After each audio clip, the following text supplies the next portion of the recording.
Là, si vous voulez bien, je vais.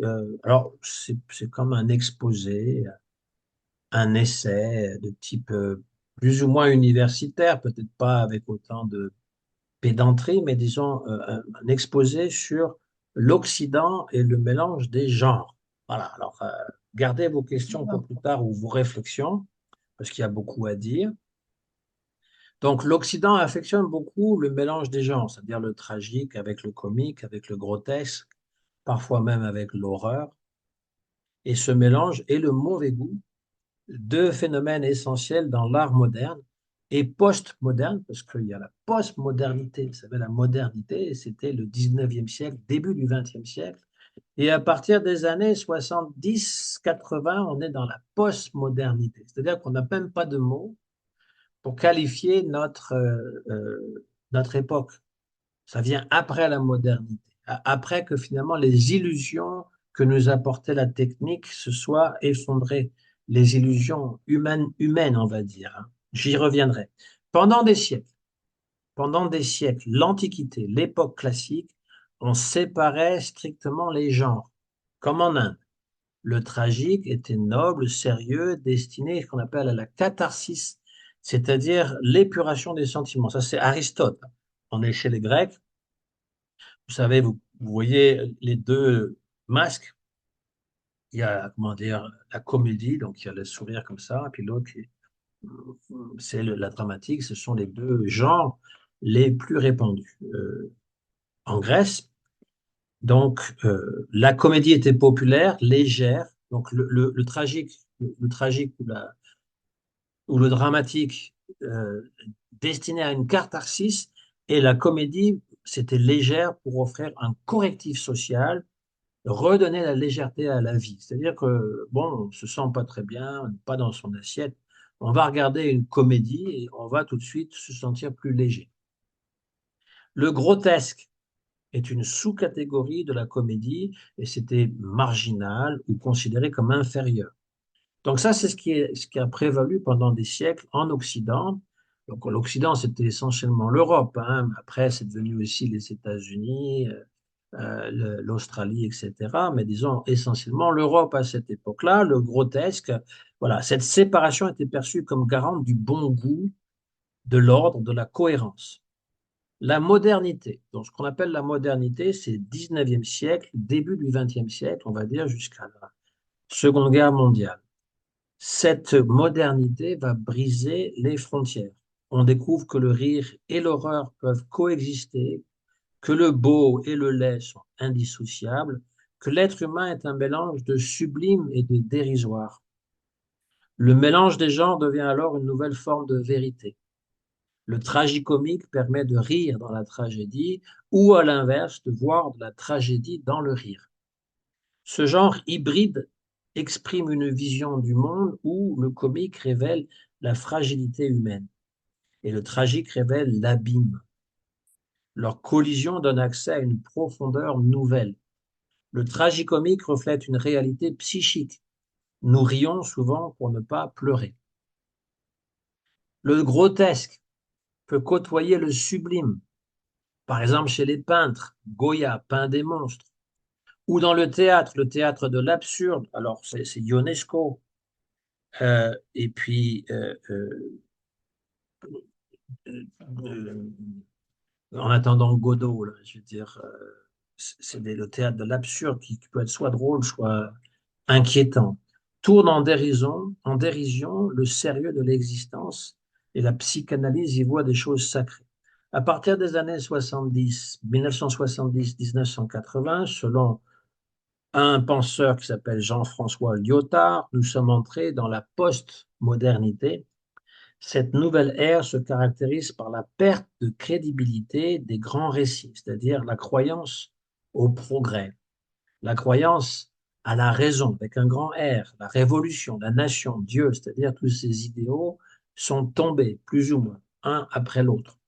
En conséquence, nous valorisons la pluralité des styles et pratiquons l'ironie, la fragmentation, la déconstruction des catégories. Donc, ce mot a été inventé par un philosophe français qui, en fait, voulait montrer que dans le langage, on pouvait déconstruire le langage pour lui faire dire autre chose.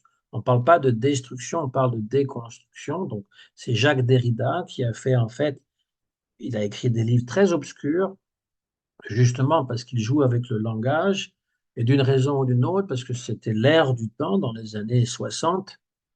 Ça a beaucoup pris aux États-Unis et on a utilisé cette expression de déconstruction pour l'appliquer finalement à toutes les causes perdues, les causes secondaires, les causes perdues, donc le féminisme, la cause homosexuelle. On déconstruit finalement la réalité petit bourgeois, euh, petit bourgeoise qui fait qu'on se croit normal quand on est hétérosexuel et puis marié à une seule femme et puis croyant, pratiquant telle religion. Donc on veut déconstruire ce récit. Ça, c'est très moderne, hein. Euh, dans l'art, c'est un mélange des genres entre ce qui peut être très beau et très moche.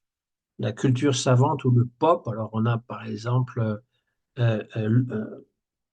l'artiste engagé, je veux dire, qui avait fait Andy Warhol, hein, qui avait dessiné des boîtes de conserve. Ce qu'on appelle le pop art, hein, et donc qui, pour un esthète, est complètement dénué de beauté. Mais les artistes vont nous contester ça en disant que l'art, c'est plus que la beauté. On a du pastiche, on a du recyclage. La postmodernité ne croit plus à l'originalité absolue ni à la vérité unifiée. Voilà. Le mauvais goût, en fait, c'est ce que la société bien pensante, la culture dominante considère comme vulgaire, trop cru, trop violent, trop kitsch, trop trash, trop direct. Et les artistes ont recours à cela parce que le mauvais goût est libérateur, transgressif, anti-autoritaire, politiquement subversif. Alors on a les dadaïstes, les punks, les gothiques, les camps, les queer performers. Tous utilisent le mauvais goût comme arme contre les normes sociales. Le 19e siècle, il y avait déjà des gens pour redéfinir l'art et pour redéfinir aussi, parce que là, quand on parle des rassas, on parle de l'art, hein. Et donc, il y avait tout ce mouvement de ce qu'on appelait la bohème. Il y avait toutes sortes de différents groupes qui étaient en marge de la société. Et ils avaient des noms qui qualifiaient un petit peu leur nature marginale. Par exemple, on avait les vilains bonshommes, les utistes, les ursites, les hirsutes, c'est-à-dire qu'ils avaient les cheveux longs. C'était déjà à l'époque, avant même mai 68 ou Woodstock, on avait des personnes qui fumaient du hashish. Un Baudelaire a écrit le vin et le hashish, ainsi que Théophile Gautier, qui faisait partie du club des hashishiens. On a Rimbaud qui faisait partie du groupe Les Utistes. On dit zut à la société. Ça restait poli, mais c'est bon, c'est l'envoyer promener. Les vilains bonshommes, évidemment, ils ne sont pas politiquement corrects. Alors, ça existait déjà. Ces gens-là, par exemple, dans l'art, eh bien, ils faisaient des tableaux entièrement d'une couleur, monochrome. Hein, ça a été récupéré hein, dans les années 90. On a fait des monochromes, des tableaux entièrement blancs. Mais là, il y avait un côté ludique chez les bohèmes. Donc, ils faisaient, par exemple, un tableau entièrement rouge et puis il l'expliquait en disant, voilà, c'est la cueillette de tomates par des cardinaux habillés en rouge près de la mer Rouge. Donc tout est rouge. Et puis en plus, ils sont apoplexiques, ils ont attrapé un coup de soleil. Voilà, ou encore un tableau entièrement noir et en disant que ce sont des hommes noirs la nuit sous un tunnel. Ça les faisait beaucoup rire parce que c'était quelque chose de complètement absurde. Ils inventaient des objets qui n'avaient absolument aucune signification. Par exemple, un peigne pour chauve. Donc, on n'a pas un cheveu sur le caillou, mais il y a un peigne pour ça. Donc, c'était vraiment pour se moquer de la bourgeoisie, de la culture ambiante. Ça existait déjà. Donc, on est au 19e siècle, ce qu'on appelait l'art moderne. L'art moderne qui a continué euh, au début du 20e siècle, hein, parce que nous avons Picasso qui casse aussi, comment dire, les, les normes de la peinture classique, qui invente le cubisme. Donc, le premier tableau qui fait ça, c'est les Demoiselles d'Avignon en 1907, et qui montre donc des formes complètement cassées. Vous savez que les nazis, euh, dans les années, dans les années 30, ont critiqué l'œuvre de Picasso et d'autres personnes en disant que c'était de l'art dégénéré. On représentait des gens avec des têtes complètement cassées et pas beaux. Donc pour eux, c'était de la décadence. On a aussi donc le bidet de Marcel Duchamp. Donc il expose un urinoir pour homme, hein, en porcelaine, et il expose ça comme une œuvre d'art, et donc tout le monde reste surpris. C'est pour choquer, pour casser les normes. Donc ça existait déjà. C'est ce qu'on appelle la décadence. Et dans la littérature aussi, on retrouve ça. Baudelaire, évidemment. Baudelaire est un génie, en fait, parce qu'il écrit une poésie très, très bien construite et avec des belles sonorités et même parfois des assonances intéressantes. Et il peut décrire quelque chose d'absolument horrible. Par exemple, un poème qui est dédié à une charogne, c'est-à-dire un chien en décomposition avec des vers et tout ça, mais d'une façon très belle. Donc il mélange le genre esthétique de la beauté des vers avec quelque chose de parfaitement horrible. Ça, c'est un style dans la littérature. On a Huysmans qui, dans À rebours, c'est pratiquement le début en fait de cette décadence dans la littérature, qui va décrire toutes les passions humaines les moins avouables, hein, qui va les décrire. On a le marquis de Sade qui va décrire tout son, d'où le nom sadisme, hein, toutes comment dire, ces élucubrations mentales. Euh, euh, c'est un esthétique de la transgression. Au niveau de la philosophie, c'est Nietzsche, Friedrich Nietzsche, qui est à l'origine, en fait, de casser les genres. Il disait qu'il faisait de la philosophie à coups de marteau. Il cassait toutes les idoles.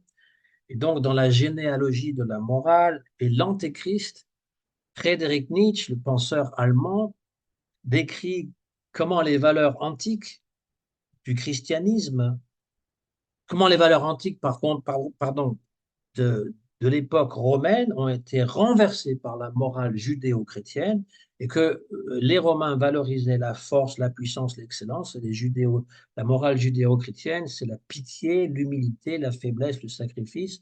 Et pour lui, c'est une décadence. Il faut retrouver le surhomme. Voilà, donc on casse la morale chrétienne pour retrouver quelque chose de mieux. C'est lui qui est à l'origine. Après, on peut dire aussi que Freud a semé aussi le soupçon de l'innocence de l'enfant, que l'enfant peut être un pervers polymorphe. Et puis de même, Marx a mis des doutes par rapport aux bienséances de la société et de la religion. Pour lui, la religion est l'opium du peuple. Et le fin fond de l'histoire, en fait, bon, c'est juste pour justifier la classe dominante qui va exploiter donc la force des travailleurs. Donc ces philosophes du soupçon viennent inverser les valeurs qui sont dominantes dans la société. Le bon goût classique masque la violence sociale, le grotesque du corps, le sexe, la mort, le chaos. Le mauvais goût, lui, les révèle. Donc, on a Goya, le peintre Goya, les séries noires. Francis Bacon, c'est pareil, c'est aussi un peintre qui représente des choses absolument répugnantes. Et puis, on a d'autres, évidemment, dans ce mauvais goût, hein. Ce qui choquait autrefois est devenu un moyen de dire la vérité qui dérange. Le mauvais goût est une attaque contre le bon goût, donc l'ordre moral et social qu'il représente. Dans la postmodernité, le mauvais goût devient une esthétique revendiquée, un outil critique. Et puis, on pourrait dire qu'il y a même un lien logique, esthétique logique, entre le mauvais goût, le grotesque, et ce qu'on appelle le sublime noir, c'est-à-dire c'est une forme de sacré, mais inversé. Le mauvais goût brise la norme, il ouvre l'espace à ce que la bienséance interdit, le sordide, le kitsch, le blasphème, le vulgaire. Le grotesque surgit et le monde se noircit et se déforme. Le rire devient grinçant, le corps se fait monstrueux, la norme est renversée par la matière. Le sublime noir pointe et la laideur devient une vision métaphysique.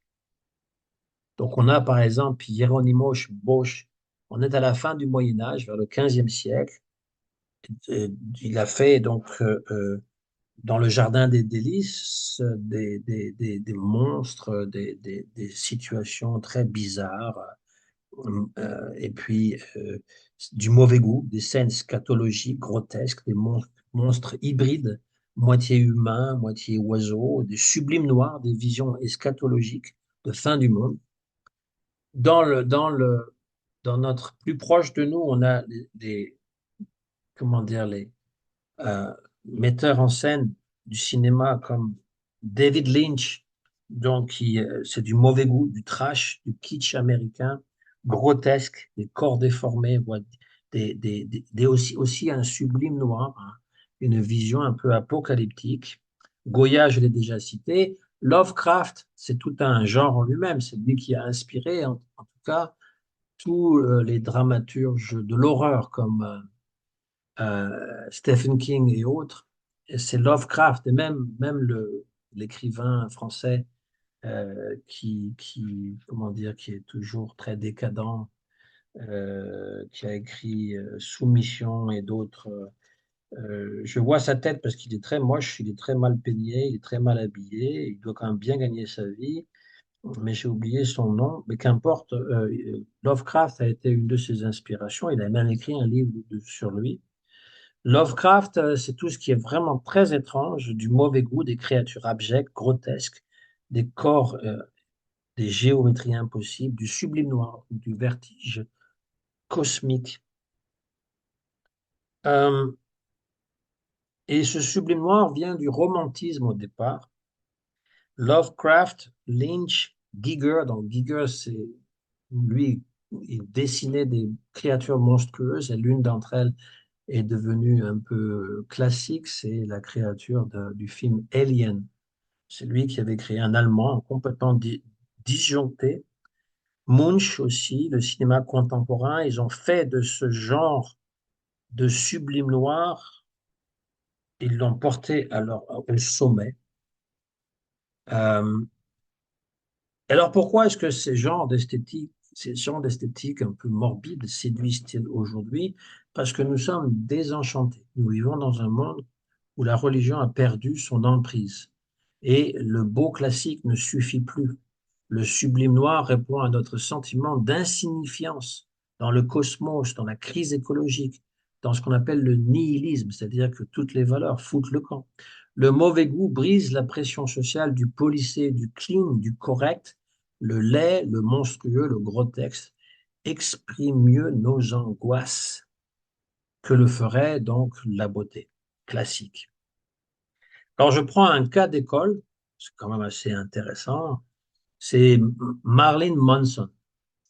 Marilyn Manson, un chanteur donc de heavy metal, on va dire, c'est un exemple intéressant car dans son art, parce que c'en est un malgré tout, se mêle le mauvais goût, donc le blasphème, la provocation visuelle, le grotesque, le maquillage monstrueux,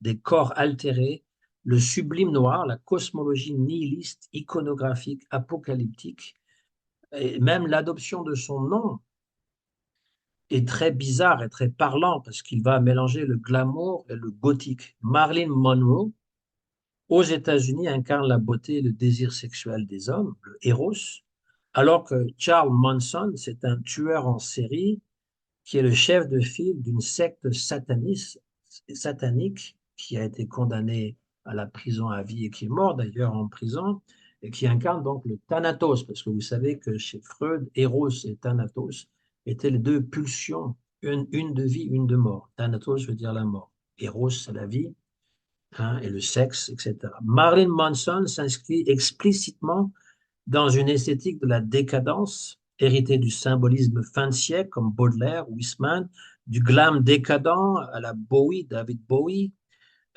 surtout à l'époque de Ziggy Stardust, du Black Sabbath, Alice Cooper. de l'expressionnisme gothique et d'une critique radicale du puritanisme américain. Ces thèmes récurrents sont la corruption de l'innocence, la beauté du morbide, la transgression sexuelle, donc le blasphème ritualisé. Manson utilise des prothèses dentaires, des ongles démesurés peints en noir, des yeux opaques. Il a un œil qui est normal et un œil qui est complètement opaque ou même phosphorescent. Des silhouettes insectoïdes, des postures de crucifixion déformées, des maquillages de cadavres, des mutations transsexuelles ou androgynes. Donc, il incarne le rôle du monstre pour révéler les tensions refoulées d'une société obsédée par la pureté morale.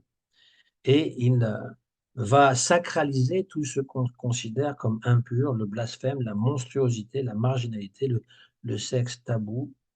Il va faire son premier disque qui va marcher.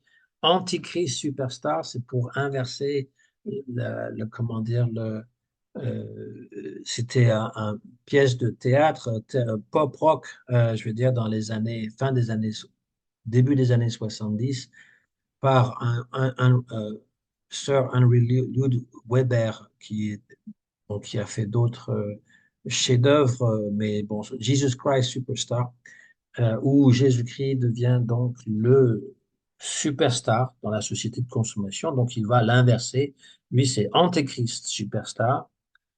Et puis, ça s'apparente évidemment à tout ce qu'on peut appeler l'inquiétante étrangeté, c'est-à-dire que c'est à la fois inquiétant et très étrange. Euh, mais pour Manson, l'Apocalypse est un horizon esthétique et il y a une forme, on va dire, de spiritualité négative. On pourrait l'appeler du satanisme, mais il faut jamais oublier que dans la morale de ces personnes, de ces artistes, ça reste des artistes, Satan est un symbole culturel ultime non à l'autorité. Dans les cultures occidentales, Satan est la figure de transgression parfaite. Il est l'archétype de la révolte contre Dieu, contre l'ordre moral, contre les institutions religieuses, contre la norme. C'est pourquoi il attire artistes marginaux, performeurs, musiciens.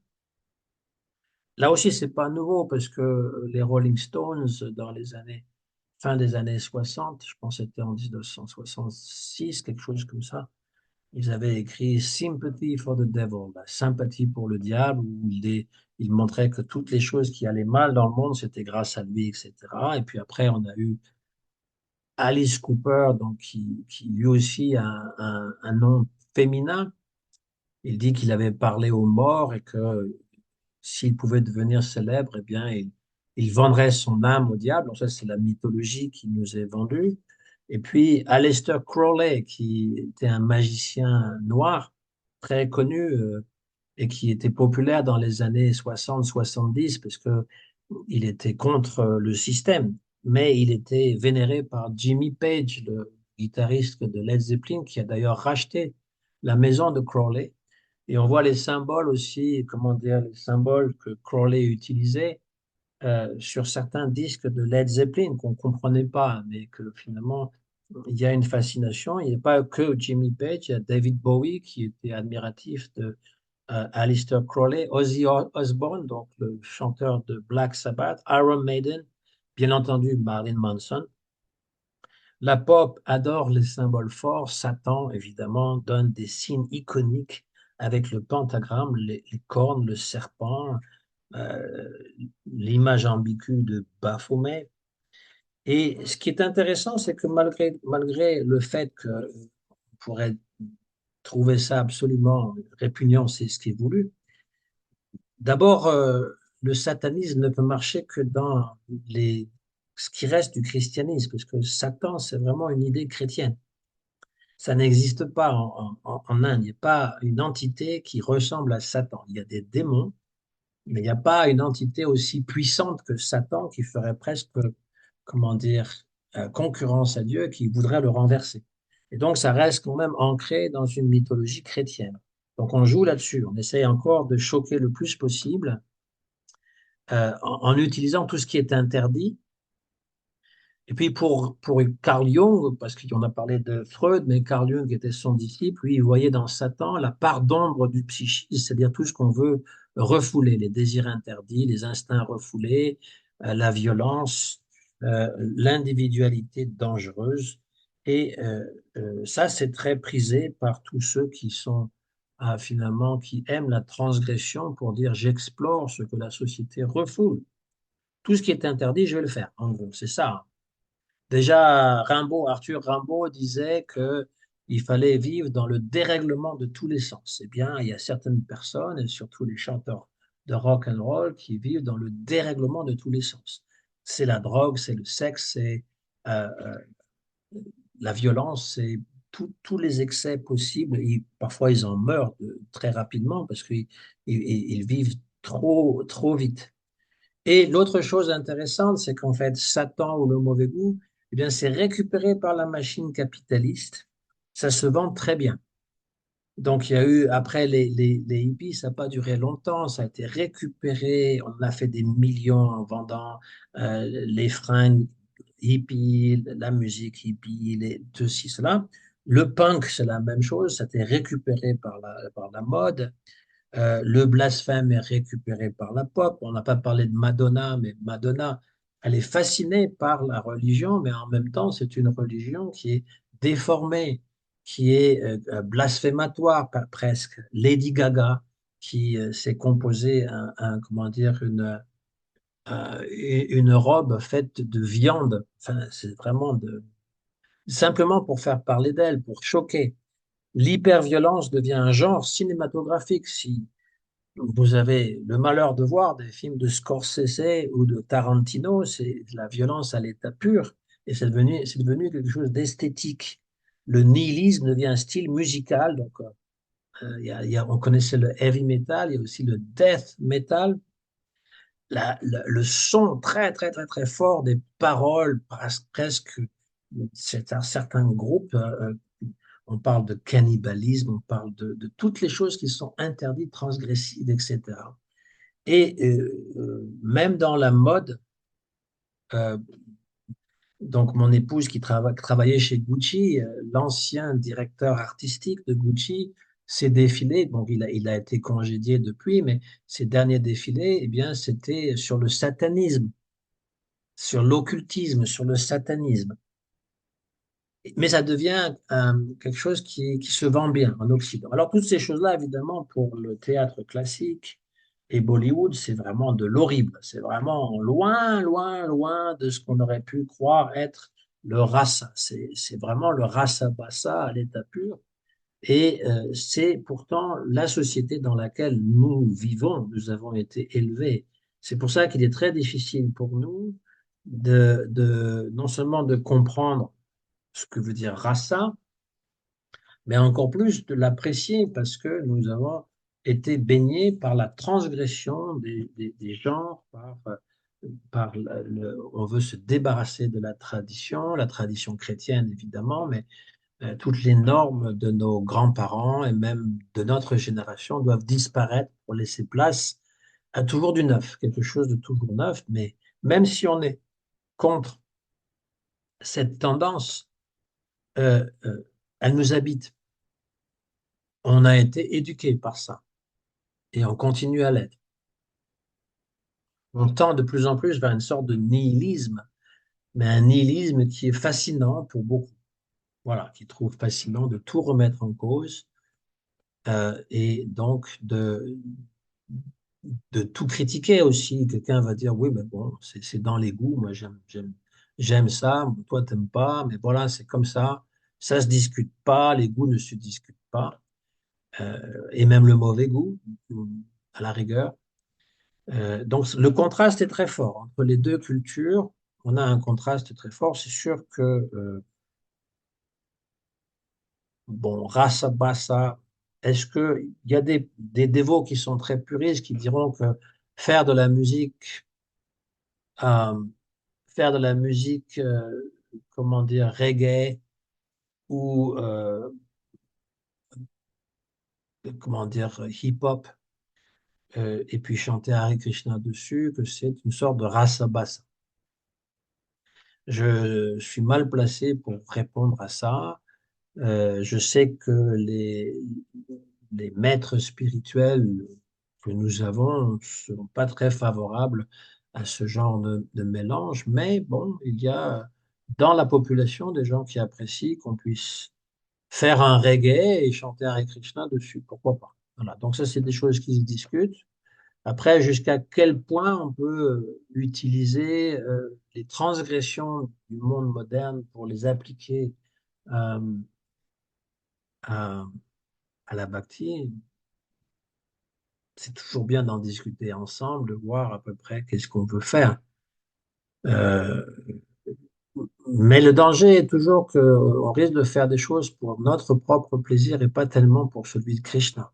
Sous prétexte qu'on va répandre le message partout, les gens vont se convertir par milliers, on est prêt à inventer des styles, caster des genres, transgresser et ne pas tenir compte finalement de certains codes. Voilà.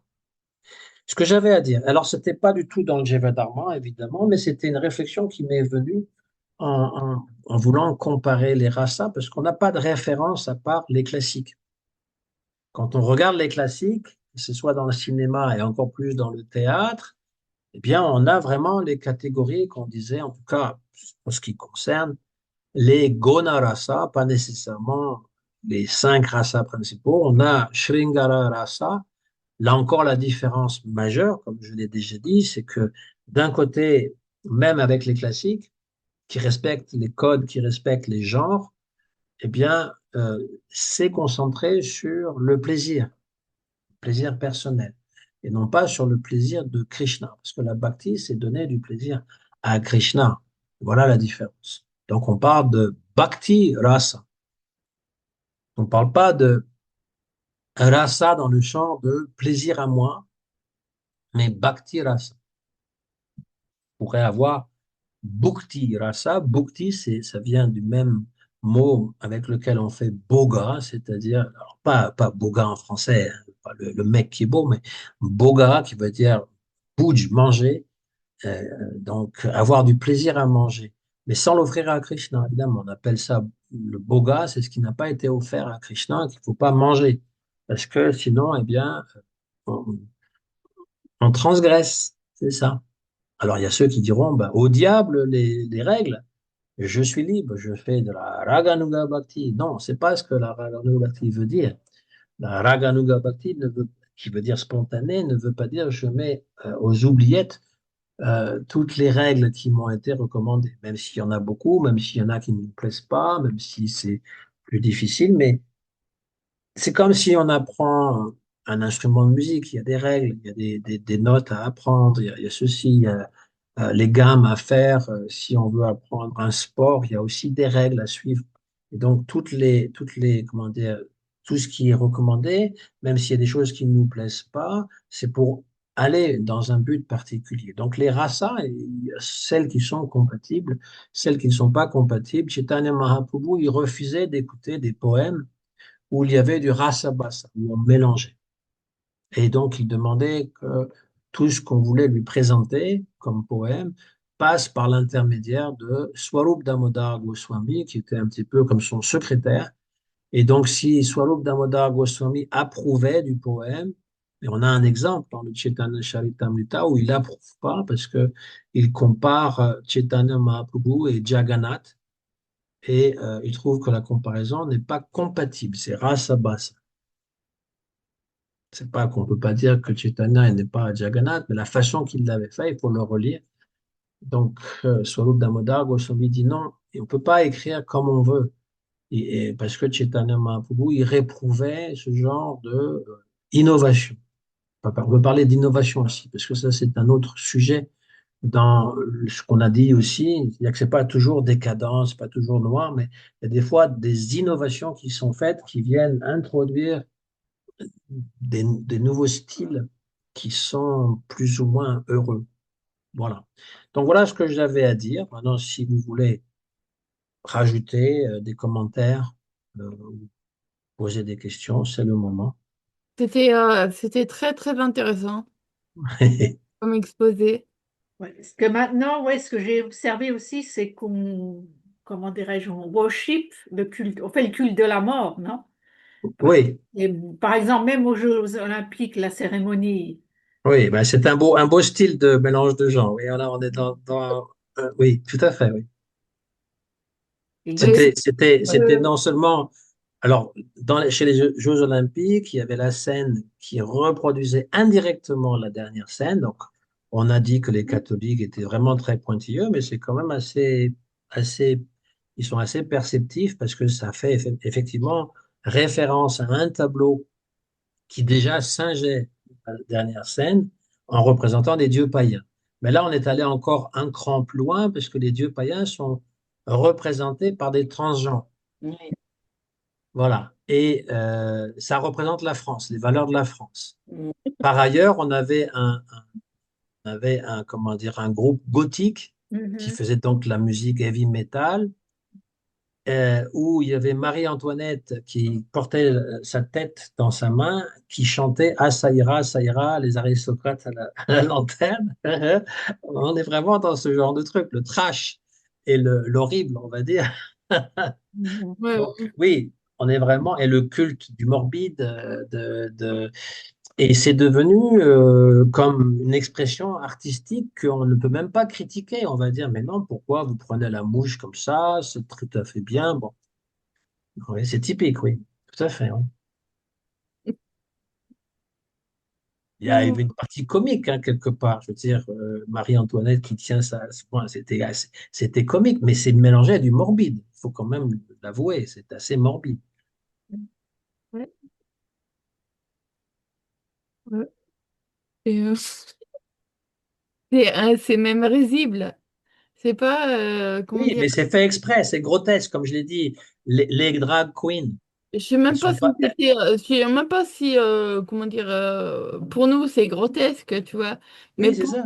pour eux c'était artistique et puis c'était du sérieux, quoi. Ils s'attendaient pas à ce Oui, qu'on, mais du sérieux grotesque. quoi. C'est ce que j'ai dit tout à l'heure. On mélange les genres. Ils ont aussi du plaisir à faire ça. L'autre là qui s'allonge sur les victoires complètement nu. Enfin bon, c'est tellement grotesque. Et il aime provoquer le fait que ça a été regardé par 1 milliard de personnes. T'imagines? C'est quand même considérable, hein. Mhm. Donc il est prêt à faire. C'est un peu les gens qui sont prêts à faire n'importe quoi. Donc il y a du grotesque, il y a de l'impoli, l'insolence. Il y a toutes ces choses qui sont mélangées. Ouais. On est dans une époque comme celle-là. Ouais. Après, ils s'étonnent, ils s'étonnent du harcèlement ou je sais pas trop quoi. Oui, c'est sûr qu'à force de faire l'éloge du morbide et de l'horrible, on arrive des fois. Ben, on avait accusé Marilyn Manson d'être responsable de la tuerie dans une école. On disait qu'il y avait 2 jeunes qui étaient rentrés dans une école. Bon, c'est un drame qui arrive assez souvent aux États-Unis, qui avait tué 17 jeunes à coups de carabine et qui écoutaient sa musique. Mhm. Ouais. Alors, c'est difficile à prouver, hein, que Oui, oui. ceci a conduit à cela. Alors j'avais écouté, il avait une réponse parce qu'il n'est pas bête en fait, cet homme. Il avait dit on peut pas accuser comment dire, d'homicide un homme qui tue sa femme simplement parce il aurait vu une pièce de Shakespeare, Roméo et Juliette. On peut pas faire le lien. Donc il a raison là-dessus. Et lorsqu'on lui a demandé qu'est-ce qu'il aurait dit à ces jeunes traumatisés du lycée, il a répondu, je les aurais écoutés. Je n'aurais rien dit, je les aurais écoutés, ce que personne n'a fait jusqu'ici. Donc, en fait, c'est pas un artiste totalement disjoncté. Il avait reçu une éducation très religieuse dans son enfance, qu'il a beaucoup, comment dire, qu'il a beaucoup marqué parce qu'il voyait l'hypocrisie. Et quelque part, il utilise ça pour dénoncer un système un peu hypocrite. Donc, c'est pas Mhm. complètement dénué, mais c'est pas agréable à voir pour nous. Je veux dire, c'est provocateur, c'est, c'est, c'est vraiment bizarre, quoi. On est dans des choses qui sont presque maladives, on va dire. Oui, oui, c'est ça. C'est Ouais. maladie. C'est la reconnaissance. Les gens, ils sont tellement en manque de reconnaissance qu'ils sont prêts à faire n'importe quoi, en fait. Ah, pour être vu, oui. Oui, oui. Mm. Ah oui, bien sûr. Oui, oui, oui, mais c'est le cas de Madonna, Lady Gaga. Elles ont été prêtes à faire n'importe quoi pour pouvoir être reconnues, oui. Ouais. Ah oui, tout à fait. C'est-à-dire que quand il n'y a pas le talent nécessaire, on va utiliser ce genre d'approche Oui, pour choquer, pour faire parler de soi, parce que du même genre, si c'est négatif, du genre ça de... reste. Récemment, c'est Jérém Star aussi. Ouais, Je sais pas si tu as entendu parler de lui. non, C'est du on genre ne peut pas les... tous les connaître. Ouais. Jérém Star, pour ceux qui ont la référence. Oui, mais c'est juste Il que vient dans la moi, province, quoi. j'ai pris quelques références comme ça, il y en a plein. Ouais. Il y en a plein. Après, il y a des choses qui peuvent être intéressantes, et puis ça Ouais. dépend dans quel état d'esprit on est. En général, quand on était, je veux dire, dans un esprit contestataire, rebelle, à fumer des substances illicites, ce genre de trucs, ça peut nous amuser et alimenter un petit peu. Voilà, mais quand on cherche une vie spirituelle, on ne peut pas, comment dire, kiffer, comme on dirait, avec ce genre d'artiste, parce que ben, ça fait des hauts et des bas, et puis Mm. c'est Ouais. pas, on ne peut pas être très serein. Voilà. Ouais. C'est vrai que qu'il y a des trucs qui vont pas ensemble, quoi. Ben, oui, c'est ça. C'est ça le Rasa Bassa. En fait, c'était mon idée, c'était de montrer que le Rasa Bassa, on peut le comprendre dans la culture qui est la nôtre, parce qu'il y en a plein. Il y a plein d'exemples de Rasa Bassa. Plein d'exemples où finalement, il pourrait avoir une histoire intéressante dans un film ou dans une pièce de théâtre, et à cause du Rasa Bassa, ça va nulle part. C'est insipide, c'est pipi caca, je sais pas, c'est quelque chose Euh, qui. Voilà. il y a des gens, tu vois, comme style les euh, ceux qui sont dans les télé-réalités, tu vois, qui ont aucun Oui, ça aussi, oui, ça aussi, c'est talent, bizarre. Oui. et qui, Je et peux pas qui, regarder ça. Parce que surtout, en plus, que ce qu'on ne sait pas, c'est qu'il n'y a rien d'improvisé. Tout est écrit. oui, oui, c'est ça Ils ne peuvent exactement. pas se le permettre. Ouais, ouais, Mais ouais, les bah, gens croient que c'est du vrai. C'est un peu comme ceux qui font du catch. Et ouais. les gros types, ils se jettent dessus, paf, ils écrasent tout le monde. Des fois, ils prennent une chaise, ils l'éclatent. Et tout est truqué. Il y a rien de vrai là-dedans. Mhm. Par contre, Ouais, ils doivent se faire mal de temps en temps parce que quand même, voilà. Mais il n'y a rien de vrai. Et les gens vont voir ça parce que ça les amuse. ouais. Mais tu sais, après, quand ils se font jeter par les boîtes de prod, les types là, eh ben, ils font n'importe quoi pour se faire remarquer. Ouais, ouais, Ouais. Et ça aussi. après, ça devient de la civilité, quoi, comme carrément les races à base, quoi. C'est Oui, oui, oui. vraiment ça. Oui, oui, oui. Euh, alors je vois enfin, je rejoins certains de vos propos. Et alors pour avoir travaillé, étudié et travaillé dans le secteur culturel, pour avoir écrit, essayé d'écrire un petit mémoire, un petit quelque chose sur justement la condition de l'artiste, la vision artistique, etc. Euh, je vais essayer de ne pas me perdre. Euh, Par exemple, voilà, il y a 10 ans, enfin il y a 10 ans, non, un petit peu plus, il y a 20 ans, c'est-à-dire que là, on est à différents, je rejoins ce que tu disais, Prakash, quand tu disais que notre époque aujourd'hui n'est pas encore nommée. On n'a pas, Oui, on n'arrive même pas à trouver un mot pour la décrire. voilà, Oui, mais parce que aussi, c'est une intuition, peut-être je me trompe, mais faut qu'une époque soit peut-être terminée pour qu'elle rentre dans l'histoire, si je puis dire, et pour qu'elle soit, mais on n'avait pas ce problème-là avec la modernité. oui, c'est vrai. Donc voilà. Donc en fait, il y a moi, quand j'ai bossé dans le culturel il y a 20 ans, donc, c'était encore, l'art était encore de l'art.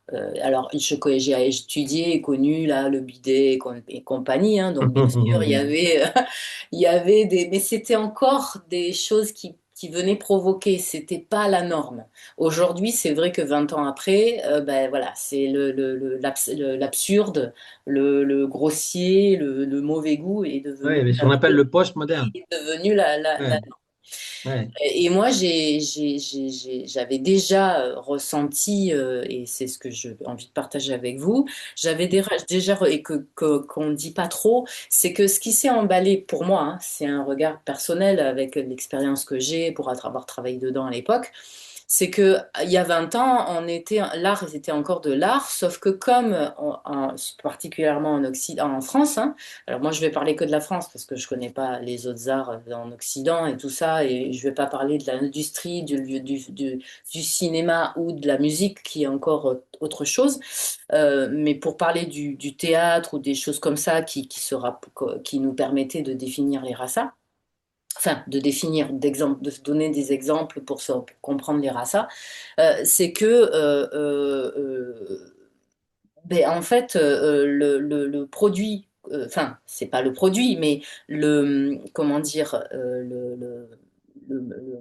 mince, l'outil artistique est devenu un produit de consommation en fait. Moi je Ouais, l'ai ouais, ouais, moi, je ouais. l'ai vu. J'ai commencé à travailler dans le culturel, à m'intéresser au culturel, au moment où on était juste avant ce basculement-là. Et où, en fait, on faisait encore du théâtre, on faisait encore tout ça, etc. Moi, j'ai appris la décentralisation, j'ai appris tout ça, etc.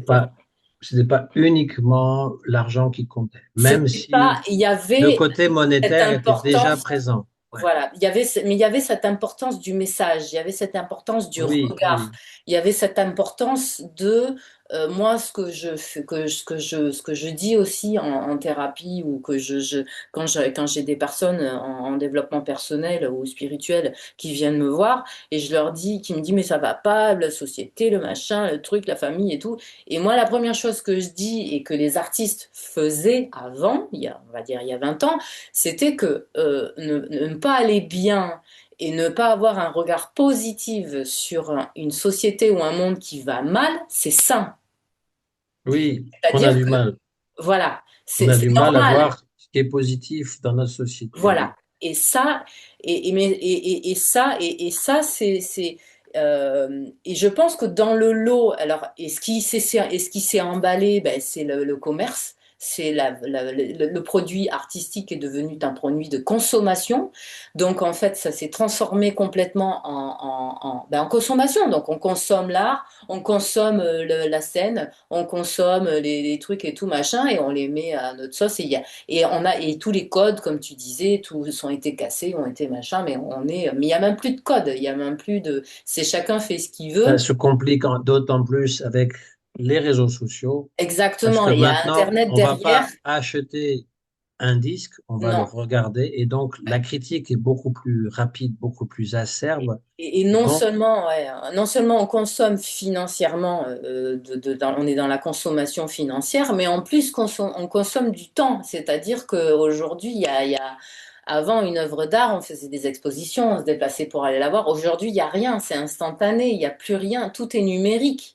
Et il y a plus, alors j'y suis plus, hein, il faudrait que j'y retourne un peu dans le secteur culturel pour y voir, mais c'est devenu quelque chose, l'art est devenu, enfin l'art, voilà, on parle de la musique, on parle de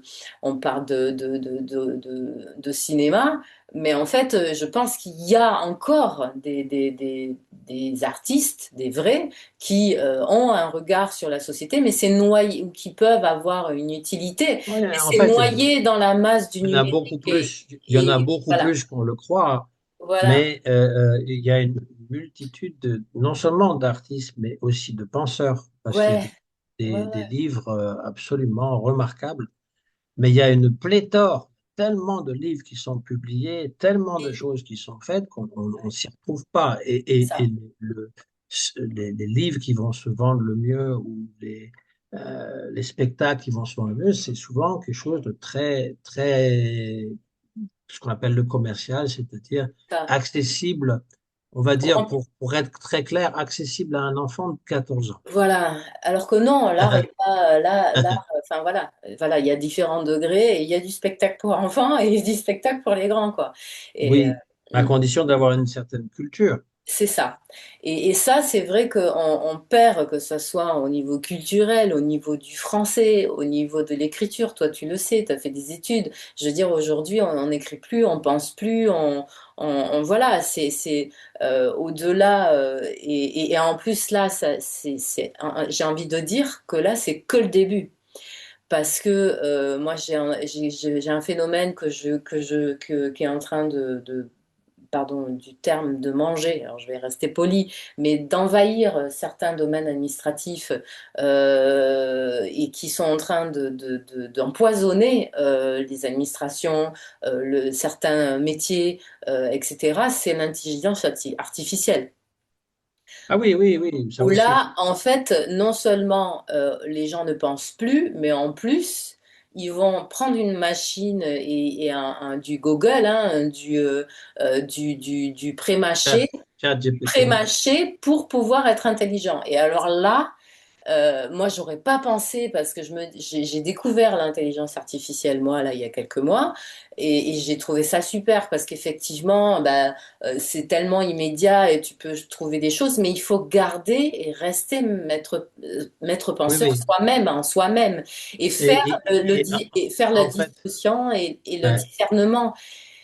si tu as pas ça, tu vas te faire tromper parce que en fait, ChatGPT, il invente des trucs. Ouais, ouais. Mais Il invente des trucs. Ouais, ça, il Donc, ça, invente, c'est en fait, faut le recadrer. il enregistre que d'autres personnes vont lui dire. Oui, oui, Mais ce que oui, d'autres personnes disent, c'est pas forcément la vérité, ou c'est pas forcément. Et oui. c'est le Il y a pas, principe on d'une peut pas machine. vérifier. La seule Voilà, façon, c'est que si toi, tu as déjà une connaissance, un bagage, tu c'est peux ça, vérifier. Tu vois, c'est ça. ça, c'est pas Il faut difficile. rester penseur. Et ça, il faut Donc, rester ça penseur. reste un outil. Voilà. Il Et faut que dans ça reste tout. un outil. Comme Google, comme n'importe quoi, il faut que ça reste un outil. Ça peut pas faire le travail à notre place. Et c'est bon pour À part tout. si c'est pour Ouais. écrire des lettres Oui, oui, barbantes, oui. Alors ça, c'est vachement pratique. Moi, je administratives. l'ai fait, hein. Ça, c'est très pratique. C'est super Moi, je le pratique. fais régulièrement aussi parce que c'est Ouais. tellement chiant à faire. Ouais, ouais, Et ouais. enfin, on a voilà, qui peut écrire quelque Ouais, chose de bien. ouais, ouais. Mais c'est toi qui Mais donnes les ingrédients. si c'est un travail, oui, tu donnes les ingrédients, bien Ouais, entendu, puis ouais. tu peux corriger. Mais ce que je veux Ouais. dire, si c'est un travail de recherche intellectuelle, il faut que tu puisses vérifier par toi-même. C'est ça, mais la plupart des gens, et Il y a moi, des choses qui ne sont pas sûres, il vaut mieux t'abstenir. et c'est ça, et la plupart des gens, moi, que j'en entends parler de plus en plus, là, c'est en train de faire boule de neige, et très rapidement, parce que ça va très vite. On est dans le numérique, on est dans Internet, donc ça va super vite. C'est que les gens ne pensent plus, ils pensent que ChatGPT est la parole de l'évangile, si je puis dire.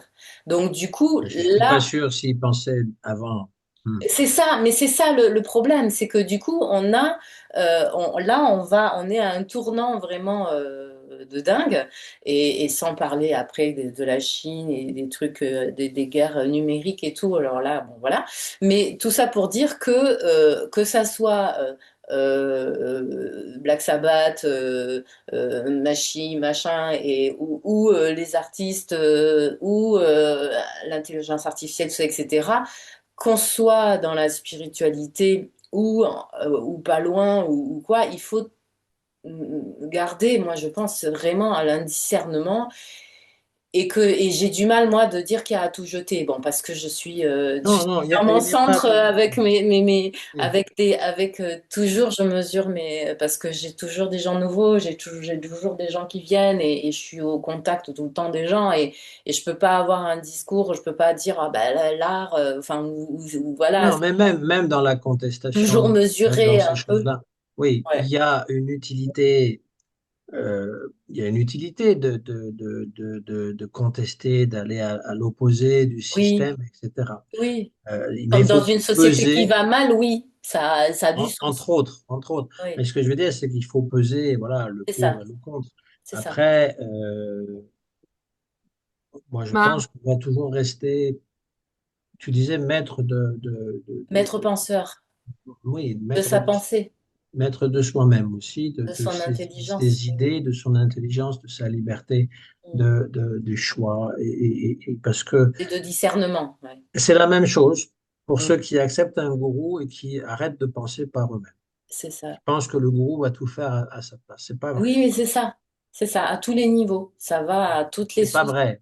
Le Je veux dire, discernement, et c'est la mais base. même si tu as un gourou parfaitement authentique, il peut pas faire le chemin à ta place. Il faut que Non. toi, tu le parcours et tu aies aussi ce discernement de savoir qu'est-ce qui est bien, qu'est-ce qui est mal, de pas, je veux dire, être naïf ou comment dire, croire un peu à n'importe quoi, parce C'est que ça. c'est pas parce que tu suis une vie spirituelle que tu es automatiquement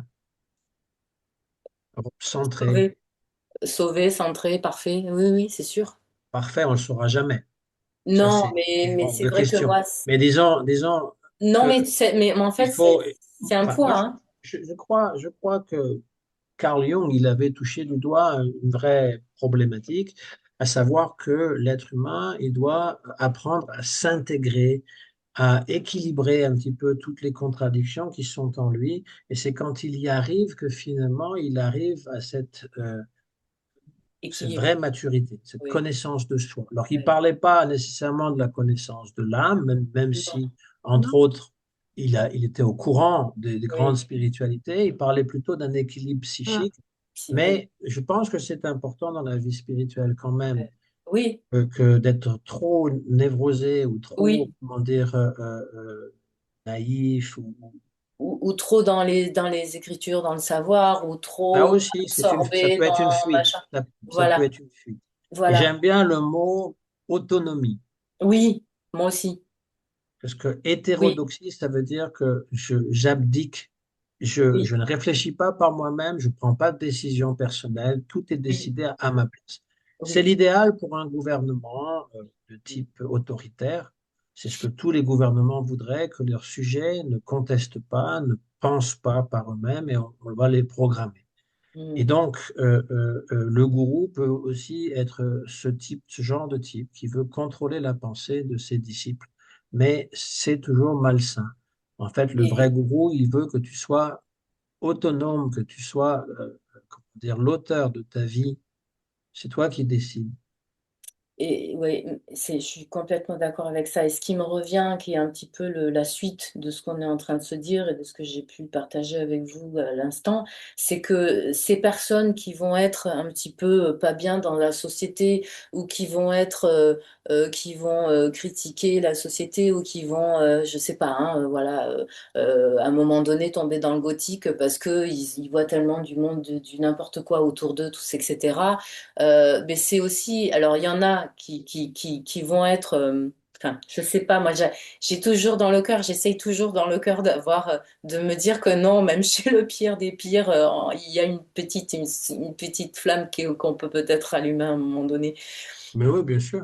Mais Je veux dire, voilà, c'est que c'est des on peut gens avoir été voilà. punk ou C'est des gothique et gens, puis c'est ce qu'a devenir, fait voilà. Prabhupada dans les années 70, c'est que c'est des gens qui sont prêts à être cueillis parce que ils sont pas, oui, tu vois ce que je veux dire, c'est que C'est des marginaux déjà. voilà, tous ces C'est déjà marginaux, la marginalité, donc ça veut dire qu'ils les cherchent autre artistes, chose.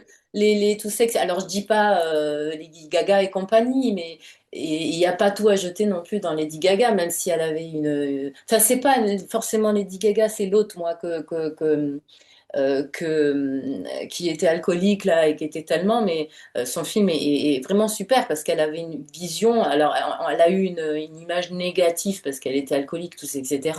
Mais elle avait quand même un supplément d'âme derrière, quoi, si je puis dire. C'est quoi, Amy Oui, Winehouse? oui, oui, ouais. Pareil, qui a C'est été tragique. comparé à Lady C'est Gaga. assez tragique, oui. Ouais, qui a été Bah, comparé à Lady c'est Gaga. pas la même histoire parce que Lady Non, Gaga, elle a tout fait pour devenir populaire. oui, Amy, en fait, elle s'est détruite c'est ça. elle était trop populaire, Et ça l'a détruite, ouais. Mais la robe de viande, moi, je trouve ça affreux. Je trouve ça Vraiment. affreux, mais pour être végétarienne et pour être et les artistes, ils sont aussi là pour ça, en fait. C'est que quand Oui, un, oui. quand un artiste a de la notoriété comme Lady Gaga, et donner un coup de poing dans la fourmilière en disant, mais regardez ce que vous mangez, quoi, tu vois, et de se faire une Ça robe peut être avec, vu comme ça. Je ne sais pas du tout l'acte, il est pourquoi affreux. elle a fait ça. Mais derrière, j'ai lu moi aussi que derrière, il y a la possibilité d'avoir cette lecture-là et de dire non, mais parce C'est que possible, mais je peux pas te dire. voilà, Parce que chaque il y a toujours artiste, deux faces sur la même chaque- pièce, quoi. il y a ça aussi. Oui, bien sûr. Et alors, ce que je voulais dire, voilà, mais ce que je l'ai déjà dit, je ne sais pas si j'étais assez claire, mais voilà, c'est que tous les marginaux, ceux qui vont mal, certains artistes, tous, etc., ben c'est là que ben, peut-être ils sont bons aussi spirituellement à cuire, lapsus révélateur, à cueillir, quoi, et à partager et à avoir Mais il y en a eu. Il y a eu des artistes. Boy George, il aimait beaucoup les voilà, blues. voilà, Il les aime toujours, hein. voilà, Il y a l'année dernière, je pense qu'il avait fait un concert au Bhaktivedanta Manor en ouais, Angleterre. ouais, Donc oui, il y en a. Je veux dire, après, on pense ce qu'on veut de leur art ou de leur façon d'être. c'est ça. Mais il y a une recherche, bien entendu. Et Boy George, il était un peu comme les Cure et tout, avec des maquillages pas possibles. Oui, ben, Et il déguisé en n'était petite pas fille, hétéro, hein. quoi, hein, je crois. Il n'était pas hétéro non plus, quoi. Donc, Non, mais il le cachait pas. et Il le oui. cachait pas. Mais Donc, voilà, très tôt, il a parlé des Krishna et après, ils sont venus sur les plateaux de télé avec lui. voilà. Euh, bon, oui, bien sûr. Donc, c'est pas. Moi, en fait, c'était juste pour mettre une comparaison. Mais je remets rien en question de ce que tu as dit, c'est super intéressant. Moi, ça m'a fait souvenir de plein d'histoires de l'art que dans mes études que j'ai vues. Et voilà. Et moi, je voulais juste mettre une On n'a petite pas parlé de Kandinsky parce que ça aussi, c'est voilà, Kandinsky. Moi, j'adore Kandinsky. voilà, on va complètement déconstruire les formes. Ah, Voilà. mais oui, Donc, mais ce que je veux dire, c'est qu'en fait, on est influencé par cette culture. oui, Veux pas. Donc, la culture indienne est quand même assez étrangère pour nous. oui. Elle peut être devenue populaire parce qu'on a commencé à écouter les ragas, les ceci, les cela, mais ça reste quand même une mentalité qui est très différente de la Ah nôtre. oui, oui, oui. Mais même encore, là j'en parlais parce que j'ai des amis indiens là et qui deviennent des amis, autres voilà, bon bref, les groupes, les gens se mélangent. J'étais à l'anniversaire d'une participante là de notre petite communauté et je suis tombée sur mon petit couple d'Indiens là qui fait de la musique avec moi pour faire les kirtans. C'était rigolo. Et il y a quand même chez les Indiens, même qui vivent en France, hein, moi je le vois chez mes petits Indiens que j'ai, alors il y en a quelques-uns, ils restent quand même naïf, prude, c'est ce qu'on l'a déjà dit hein, dans les Bollywood, dans tout ça, etc. Il y a quand même donc je pense que c'est culturel aussi, c'est que nous, parce que eux, ils ont jamais en Inde où ils ont la religion, la spiritualité a toujours été présente et même si il la pratique pas plus que ça ou autre, bah, ils ont été imbibés. Et Mm. euh, et il y a quand même, voilà, on voit pas beaucoup de chanteurs de punk indiens. Il y en a, mais disons que C'est c'est moins isolé, plus dominant. isolé que l'Occident. Les Voilà, films de Bollywood restent toujours très stéréotypés, en c'est fait. ça, voilà, Et oui, on est le produit de notre époque, de c'est notre ça. temps. On peut Et pas faire de autrement. notre histoire civilisationnelle, je sais Mais pas si c'est pour c'est ça le bon que mot. lorsqu'il y a des Vaishnavas comme Bhaktivinoda Thakur, comme Srila Prabhupada ou Bhaktivedanta Narayan Goswami Maharaj, ils s'adressent aux gens de leur époque.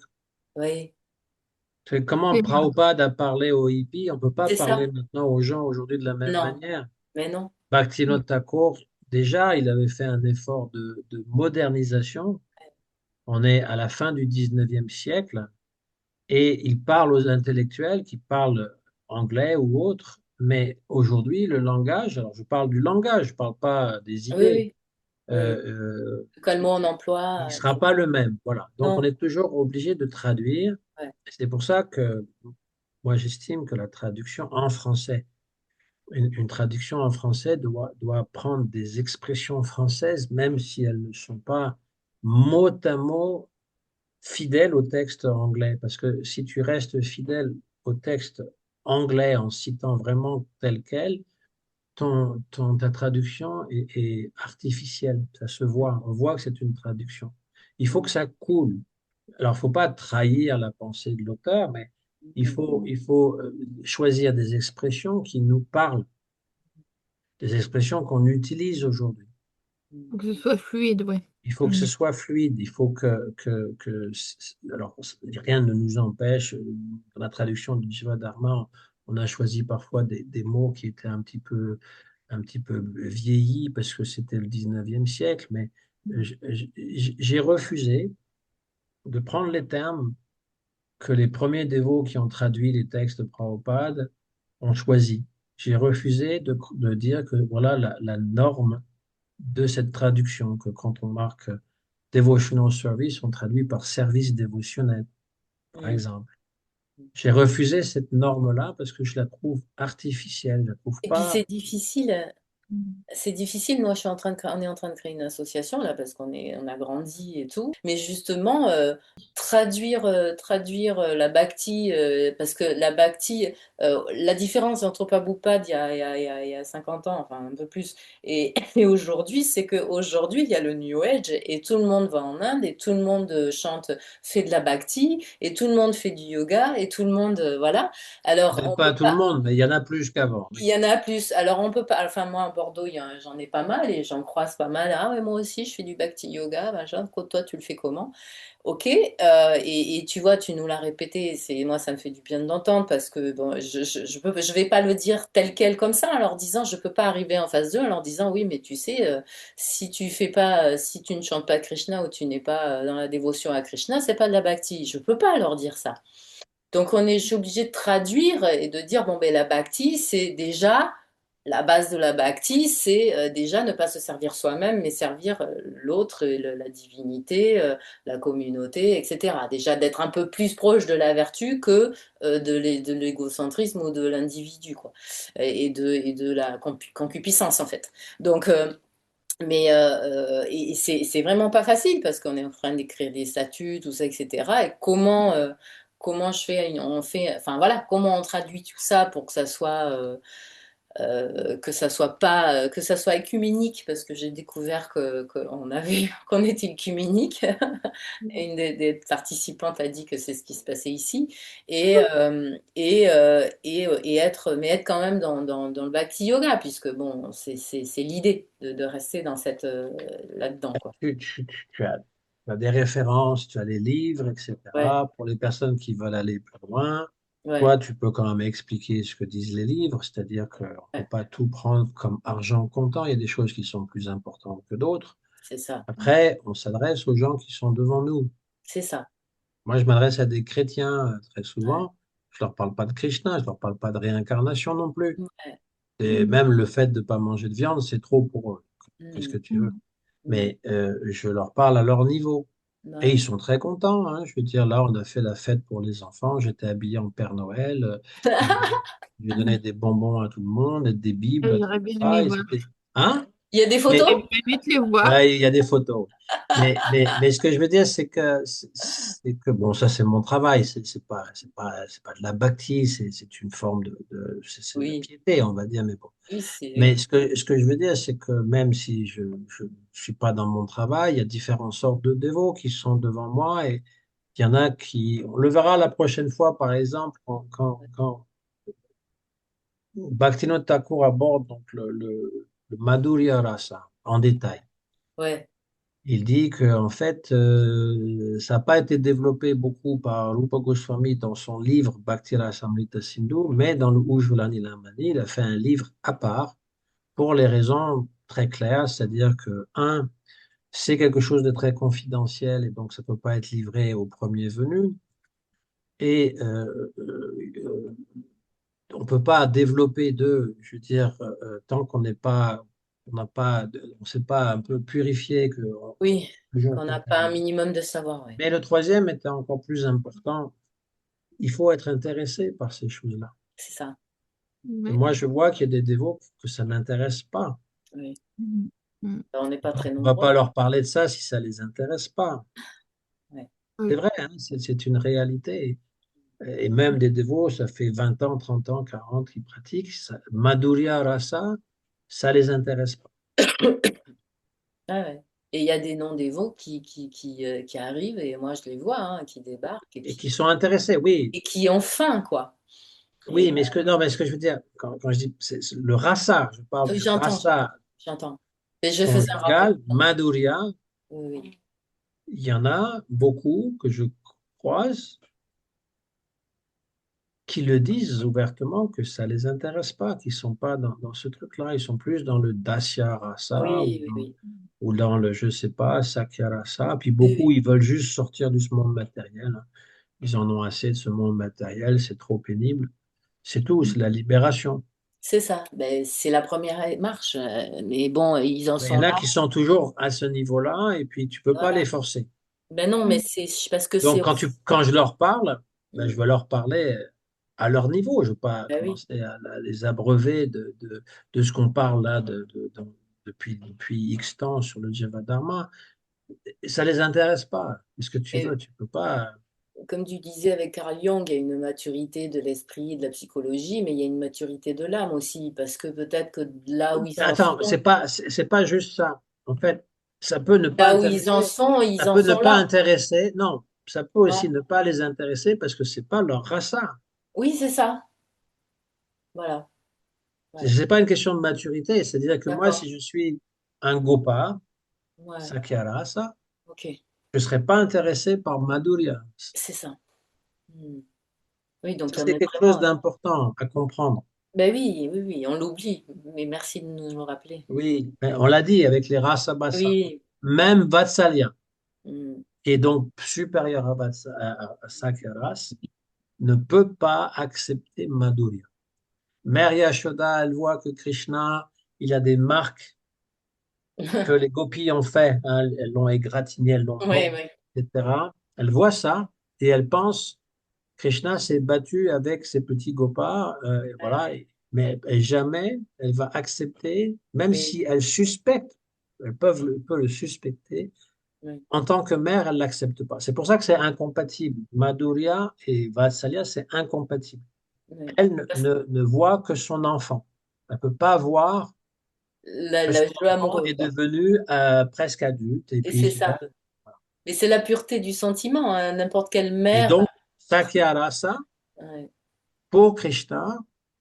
Celui qui a Sakya, celle qui a Sakya Rasa, il considère que cette rasa est la plus merveilleuse. c'est ça. Chacun considère que sa rasa est la plus merveilleuse. C'est Voilà. l'exemple qu'on peut pousser dans le sentiment parental du père avec sa fille qui veut que jamais un autre homme la touche. Oui, bah, c'est pareil pour la mère, hein, t'inquiète pas. Voilà, Non, mais je donne l'exemple, mais c'est Oui, pareil pour oui, la mère. il veut pas Que donner sa fille il à qui que ce trouvera soit parce qu'il veut la protéger, c'est sa des petite mères fille. et Voilà. belles-mères qui sont persuadées que il ne trouvera jamais une femme aussi bien que sa propre mère, quoi. Mais, Mais pas dans le sens pas dans le sens incestueux, dans le sens non, que c'est mon petit-fils, c'est mon bébé. mon bébé, je vais le protéger. Voilà, C'est dans ce ça, sens-là. Voilà. c'est ça. C'est vrai. Oui, Mais c'est oui, pareil pour le Gopa, le c'est petit ça. Gopa, parce qu'en général, ça correspond à un certain âge. En fait, les camaraderies de Krishna, c'est plutôt quand il est encore plus jeune. Ouais, ouais, Donc, les petits Gopas qui n'ont pas du tout d'attirance pour les filles, ouais. eh ben, ils peuvent pas concevoir que Krishna, il va aller avec les filles. Voilà, c'est Non, tout. ben C'est non. aussi simple que ça. C'est mon copain, quoi. C'est mon copain. Voilà. Donc, je n'ai pas envie d'avoir. Il aime pas les filles, mon copain. Moi, j'aime pas les filles, alors lui non plus, quoi. C'est ça. Voilà. Donc, en fait, c'est très compréhensible parce que dans le monde matériel, on le vit C'est la aussi. même chose. Pas tout à fait, parce que c'est À pas l'école, Krishna qui est au centre. Mais à disons, l'école, ben si, à l'école, pardon, je ne veux pas te contredire, c'est ce que je veux dire, c'est juste, à l'école, ça me fait penser à ça, c'est qu'à l'école, les enfants avant l'adolescence, donc l'âge des gopas et prépubère, voilà, oui. prépubères, ben, les filles, elles sont bêtes et quand on est un Oui, garçon, oui, oui, et oui. vice-versa. Oui, oui. Ils se fréquentent pas, ils sont pas vraiment, Oui, mais c'est ça que je veux dire. C'est il n'y a qu'en fait, pas vraiment. C'est il que y a à deux. l'adolescence où il y a les hormones, machin, et là, ça commence à. Ouais. Et donc, Ça commence plus jeune chez les jeunes filles À Et cause bon, bah, à cause de leur évolution biologique est plus oui, rapide, voilà. évidemment. Et donc, Mais du coup, on retrouve ça, cette pureté de sentiment que l'on a dans le monde matériel. donc, un dévot qui, ça fait 20 ans, 30 ans, 40 ans, qui pratique, qui n'est pas intéressé par Madhurya, ça peut être par le fait qu'il Ouais. s'intéresse absolument pas au sujet, c'est possible, aucune rasa d'ailleurs, Mm. ou ça peut être parce que c'est pas sa rasa, c'est tout. C'est ça. Donc, on est obligé de parler avec des gens différemment. Et quand on livre des sujets très ésotériques, bien évidemment, on prend un risque. J'en parlerai la prochaine fois. C'est un Ok, risque. on a déjà avancé un peu sur le sujet. Mhm. Merci, Mais merci. vous avez aucune idée de le risque qu'a pris Sheila Narayan Maharaj pour nous offrir ça. Vous avez aucune Si, idée. si, si, si, Si, si. Si, si, on Ouais. le sait. si, Si, si. si, on le sait. T'en fais pas. Ah oui, je voulais dire aussi Dédi Anuradha. Moi, je dis tout le temps à Mata qu'il faut pas jeter le bébé avec l'eau du bain, Oui. qui concerne les intelligences artificielles, parce que moi, je m'en sers quotidiennement, tu vois. Ben, c'est ça, Non, hein. non, mais bien sûr. C'est ça, c'est bon pour tout, On hein. parle pas de l'utilisation. C'est ce que je disais tout à l'heure, On hein. parle quand finalement on l'utilise sans savoir Ouais, ou en Mhm. oubliant que c'était un outil. Voilà. ouais, ouais. Ouais. C'est Mais c'est vrai que c'est vrai que c'est dangereux, quoi. c'est bon pour Moi, tout, quoi. Ben, Il faut rien, il faut jamais jeter l'eau du bain euh, pour rien et aucun sujet. Jamais. parce que parce que si tu veux, maintenant, il faut plus croire ce que vous voyez sur Internet, les vidéos. non, Oui, Faut oui. plus croire ce que vous voyez. Beaucoup de vidéos. Avant, tu pouvais voir les fakes, tu vois. Mais dans un mois ou Avec deux, l'intelligence artificielle, c'est de plus en plus oui, difficile. oui, tu peux plus croire ce que tu vois. Mais moi, j'étais à l'université, j'ai appris à croiser les données. oui. Mhm. Oui, mais même ça, tu vois, Oui, mais ce que ils je veux peuvent dire, changer c'est par ils peuvent exemple, changer. Google peut annoncer la mort d'un artiste. Non, pas Google, mais sur les chaînes, voilà, il y a quelqu'un qui annonce la mort d'un artiste et donc tu vas tout de suite vérifier l'information. Ce qui s'est passé avec le coup d'État, c'est Oui, oui, un et puis, Africain de 17 ans qui faisait une blague que Monsieur le Président a pris au sérieux ou alors qui prend ça pour essayer de lutter oui, oui, contre, voilà. Mais en fait, c'est très facile à vérifier. oui, oui, oui, C'est très oui, facile à vérifier. S'il y a un coup d'État, il n'y a qu'à ouvrir la télévision, tu vas tout de suite voir, hein, parce qu'on va en parler partout. Et oui, si c'est, voilà. Donc, une fake news aussi énorme, il faut pas être très intelligent pour la prendre pour acquis, quoi. Et puis après, tu as les fake news où tu as des images qui correspondent pas à ce que le commentaire fait. Et puis, parfois, c'est une espèce de propagande d'une idée. Par exemple, ceux mhm, qui disent qu'on est en train de faire un grand remplacement et que voilà ce que alors c'est ce qu'on appelle le complotisme, hein, je veux dire. Mais quand c'est trop orienté de cette façon-là, évidemment voilà. Mais mhm, toutes les informations sont à prendre avec des pincées de sel. Ouais. Moi, je pense que l'intelligence artificielle, c'est encore plus performant que Google. oui, Euh, Elle est utile quand on fait de la recherche, Mm. oui, Ouais. quand on va faire aussi parfois écrire Ouais. Moi, j'écris voilà, et il me sert. pour corriger des fautes, pour écrire un petit peu mieux.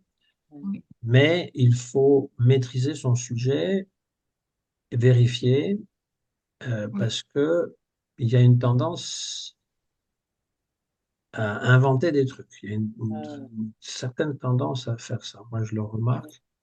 Et donc, il faut oui, vraiment connaître son sujet et puis de revenir dessus, de dire qu'est-ce que c'est que ça. Voilà. Donc, il y a des choses qui sont géniales, puis d'autres choses qu'il faut filtrer parce qu'il ne comprend pas tout. Il Mais mélange. non. mhm, Et puis, c'est le début. Hein? oui, C'est le début. Oui, mais enfin, bon, oui, hein. moi, je pense pas que la machine sera plus intelligente que l'être humain. D'abord, c'est pas de Non, l'intelligence, hein, c'est une il y a compilation.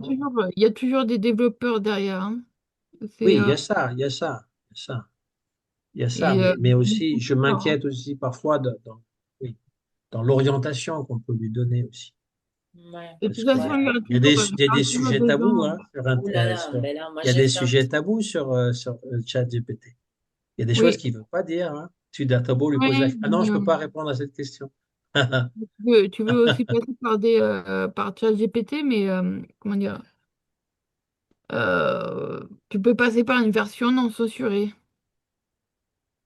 tu vois? Tu me donneras les coordonnées, parce que ça Oui, m'intéresse. oui, tu peux passer Moi, je ne veux par pas me noyer non plus là-dedans, mais je trouve que quand même, Oui, moi aussi, ça moi, m'intéresse. j'ai plein de dictionnaires, tu peux passer j'ai plein par de bouquins. ChatGPT aussi. Quand je recherche même comment écrire un mot en sanskrit, je vais soit chez Google ou ChatGPT me donne ça en quelques secondes. J'ouvre mon dictionnaire sanskrit, ça peut me prendre 10 minutes, 15 minutes. Voilà. Oui. Ouais, Donc, Mm. quand même, c'est très pratique pour ça. Voilà, j'avoue, hein. Et Oui, puis oui. des citations que je connais, mais que je connais pas la référence exacte, il peut me Oui. trouver.